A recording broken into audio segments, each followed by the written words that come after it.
Hey, what is going on, guys? Welcome back. Today we are going to recap this war, and we're going to talk about 3-star LavaLoon strategy. So let's get into it. You need to be serious if you're going to win high-level wars. You've got to get 3 stars, and Go Wipe is not the way to do that. You've got to use new innovative strategies like this. So let's check it out. Let's talk about a few tips as we go. So this strategy is going to start with 2 golems, a few wizards, a few wall breakers, and the guy's heroes. He has max heroes, so with those golems they can get in there and take out at least 1 air defense, probably a lot of other defenses as well. They'll take out the enemy clan castle, a few wizard towers, etc. So once the air troops get dropped, the actual LavaLoon army, this guy has already taken out, about a quarter of the base. And that's going to give him an extreme advantage. So some of you are probably familiar with this strategy, but if you're not, you got to think about trying this out. This is not, well, it's not easy strategy, but it's not too hard either. You can do this. You guys can do this. So you'll see there he used a jump spell. I'm not sure he needed it on this base. I think he wanted his king to go in and hit the Inferno Tower and then possibly take out the Archqueen. This is a big issue with a raid like this. You got to take out the enemy Archqueen, and this guy actually fails to do that. He's gonna be okay though. He's actually gonna resolve that problem really in a really cool way. So you'll see that in a little bit. Now comes the deployment of the balloons. Check this out. He's putting about 2 or 3 balloons on each defense. You want to get them spread out and deliberately put the balloons down so you know the defenses will go down. So he started on the right, he put down enough balloons to take out all those defenses, then he moves over to the left. Now once those balloons clump up in the middle, you get a rage spell on them. Also, this is what I was talking about. See, he froze the Archqueen right on top of the Inferno Tower and the balloons came by and BAM!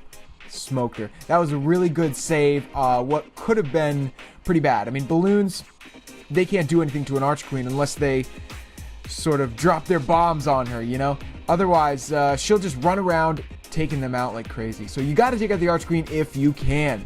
Now there it is, guys. All the defenses are gone, and that was a smooth 3-star by this guy on my clanmate, JG. Now, a couple things. This base, JG shouldn't have used this base. It had a bit of weakness because even though his defenses are maxed, those big compartments are vulnerable. So he actually had 2 air defense in 2 big compartments, and it was just sort of easy for those golems and heroes to just cruise through that compartment, take whatever they wanted. And that was definitely the downfall here.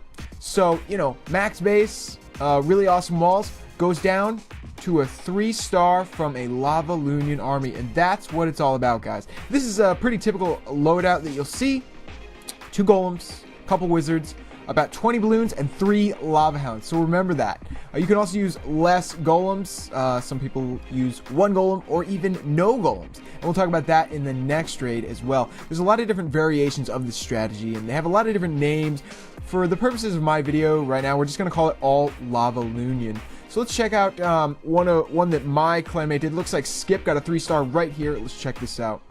So again, this is going to have a different amount of troops. He has no golems here. He's going to just wallbreaker in here, and look at that Archqueen. She is just right there for the taking. So we're going to drop, Skip is going to drop his heroes.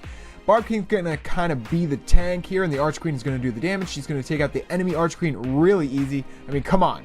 This guy, this was a really poor placement of his Archqueen for sure. I know this is a popular base, guys, but I wouldn't use this base because I see it get 3-starred a lot with this army right here, or some variation of this army. So now check it out. As I was saying, he's taken out about a quarter of the base, maybe 20% of the base, but he's taken out 1 air defense and 1, well, the Archqueen. So that's going to give him a huge advantage. Another advantage he's got on this base is he's broken the ring of defenses. This base has a ring of defenses. You'll see it clearly. And if you break it, then your troops will go straight into the core. He's going to break the other side of the ring right here by dropping a few lava hounds and a few balloons on the top. And this big group that's in the middle, they're going to go right in. Now he zapped the clan castle. That's a good idea because, hey, balloons, they can't really do much to a clan castle, or they won't pay attention to them. So lightning spell is good with this strategy, unless you take it out with your heroes.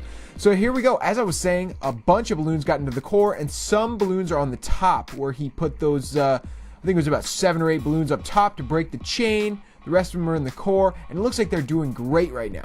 So this is kind of a close raid here.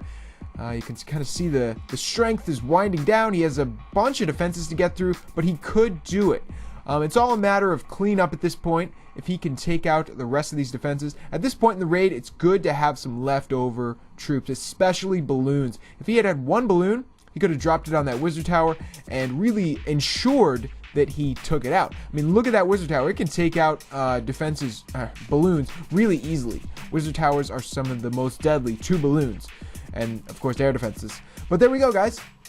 He narrowly made it. He has one balloon left and a bunch of lava pups. Oftentimes, the lava pups are actually what will clean up when you use this strategy. However, you should bring a backup. Even 2 goblins will help a lot to clean up with a raid like this. 2 goblins, I mean, they chew through mines and pumps so fast, and a lot of the buildings that you'll have left are mines, pumps, and storages. Sometimes in Clan Wars, people even put their storages outside. So if you have 2 goblins to clean up or a few minions to clean up, you can do it easily and not run out of time, because the worst case scenario is getting like 98% and running out of time. You know, you did the 3-star, but you just didn't have enough time. You don't want that to happen. So that's definitely another tip, guys. Spells, you'll see a lot of these are different spell compositions depending on what you need. And, you know, if you're doing the 2 golem strategy, most often you'll see 1 lightning and 1 jump, 2 rage, 1 freeze.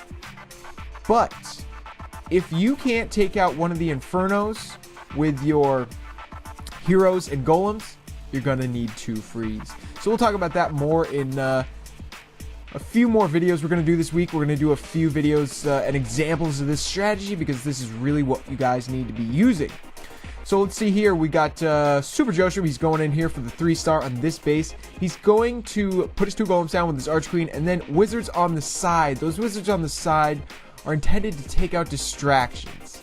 We all know the Barb King can get very distracted very easily. Barb King is the worst. If you let him get distracted, he will. Okay, let's check out what's going on here. This is where the magic happens, right here. So the enemy Arch Queen, she gets alerted. She's got those exclamation points on her head. That means she's like throwing out a war cry to all her homies, and they're gonna make our troops come in. I almost got lost what I was saying there. They're gonna make our troops come in to where the Arch Queen is. And that's where we want them to be. We want them to be right there where that air defense is.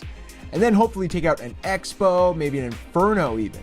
So let's see how it goes. He's going to activate the Barb King ability. I like to use that earlier, because then the Barbs get swarmed around and they kind of protect. They're like bodyguards. But Josham used it a little later and it seemed to work out okay. Now he just has a Golem and his Arch Queen. Let's see how far she can get. This is always a pesky part of the raid. Sometimes, most of the time, a lightning won't take out all the enemy clan castle troops, and you've got to take those out. So the Arch Queen will have to pick them off individually. That's okay. It's part of the raid. Okay, so Arch Queen did not go the right direction. She went up instead of left to the Inferno. But Joseph's going to go for it anyway. He is not scared. Let's see how he can do. So he dropped a few balloons there just to take out one Archer Tower. Looks like kind of just to pave the way for the rest of these troops. Now he's dropping 2 Lava Hounds and groups of balloons in 2 spaces. One of those groups is headed for that Inferno, which he missed with the freeze, but that's okay. I think he got it. Now he just has 1 single Inferno, which is pretty easy to take out, guys. If you see a single Inferno, you can overwhelm it with LavaLoon. You don't want it to burn up your Lava Hounds, but as far as balloons go, they can just get on top of it and wreck it. So there we go, guys. Look at that. All of a sudden, the base is disappearing. The balloons are, you know, in groups, which is what we want. We want them to deal devastating damage. Whoa, look at all these traps. Whoa. Sometimes people have all their skeleton traps on air, and that is definitely a pain with the strategy, because balloons can't fight back. Balloons can't fight back to those skeleton traps. But the lava pup scanned, so they came to the rescue. Looks like they're going to take them out right now. Boom, there we go.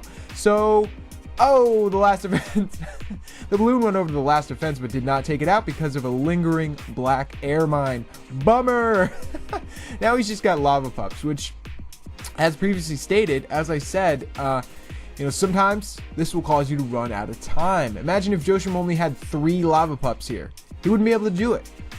Fortunately, he has a bunch, so, you know, he should be able to take it out. The only defense left is a ground defense, so it won't be able to shoot him. Oh, another trap comes by, but still, he's okay. He's got a lot of lava pups.